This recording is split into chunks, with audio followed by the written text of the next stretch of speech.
Hello, my name is Tanner Campbell. I'm the founder and creator of Recall Rabbit, and in this onboarding video, we're going to be going over your settings area in your dashboard. Now, when you first land on your dashboard, you'll actually see the My Reminders area, where you'll see a list of your recently completed and currently scheduled reminders, as well as with just some quick instructions on some basic use of the system and this welcome video and a link to our onboarding videos, which you're already watching. So from here, we're going to want to click on Settings. The most important setting on the Settings tab is our time zone. If you do not set this, it's going to assume that you're at GMT 0.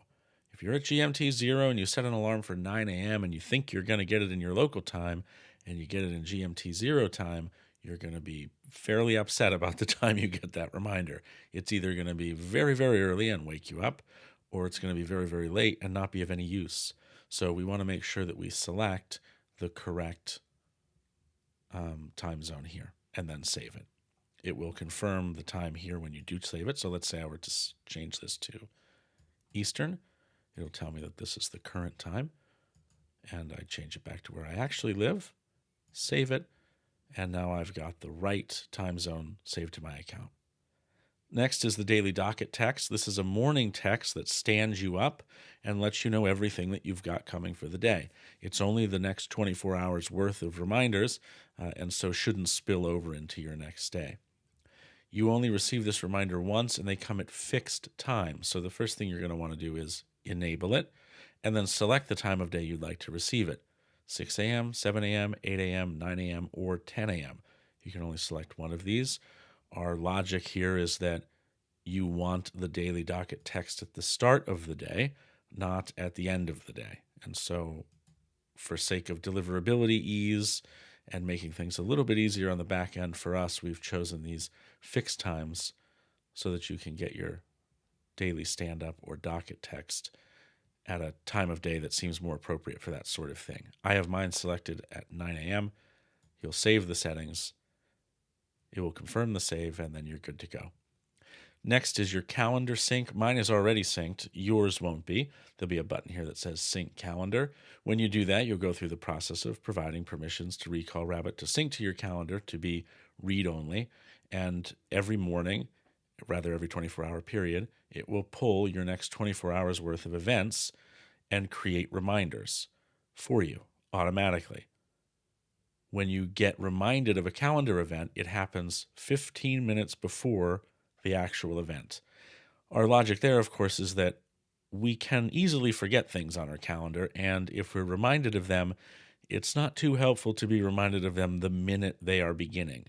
Instead, we probably want to learn about them, let's say 15 minutes beforehand, if we've forgotten. For right now, we do not allow you to adjust the buffer time, that is to say that 15 minutes beforehand. We may bring functionality in the future that allows you to say 30 minutes before, an hour before, and have you set a preference. But for right now, it's just 15 minutes. Now, right now, we only support Google Calendar, but that will change rather quickly, probably within a few months of when this video was recorded, and I'll have to re-record it. We'll be bringing in Apple Calendar as well as Outlook Calendar, so that you can sync all three calendars. Now, that may start out as only being able to choose one, and then we'll allow you to choose three as we develop the product further. But for right now, it's just Google Calendar. Know that those other options are coming. Anytime you want to disconnect your calendar, you can do so. You want to sync your calendar, you hit the sync button and give it a moment, and you'll see that nothing was, or rather, no reminders were created from the calendar you synced because nothing was on the calendar for the next 24-hour period. Now, that is automatic, but you can do a manual sync automatically every day. It will resync the next 24-hour period. And then at the bottom, we have the ability to delete our account.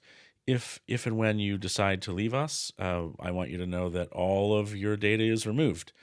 Your previous reminders, your future yet undelivered reminders, your personally identifiable information, your IP address, which we actually don't track, your email address if you've connected your Google Calendar. Literally everything that has to do with your account is wiped from our database, and everywhere else we would store data, which I don't think actually is anywhere else. It's just our database. I'm telling you this for two reasons. One, so that you know that deleting your account is a complete removal of all your data. We take your privacy seriously. And then secondly, to let you know that if you were to come back to us to use the service again in the future, you would be starting from scratch. And that's important for you to understand if you do decide to delete your account. And that's all for the settings area of the dashboard. I hope this video has been helpful, and please continue to watch our onboarding videos to learn more about how to get the most out of Recall Rabbit. Take care.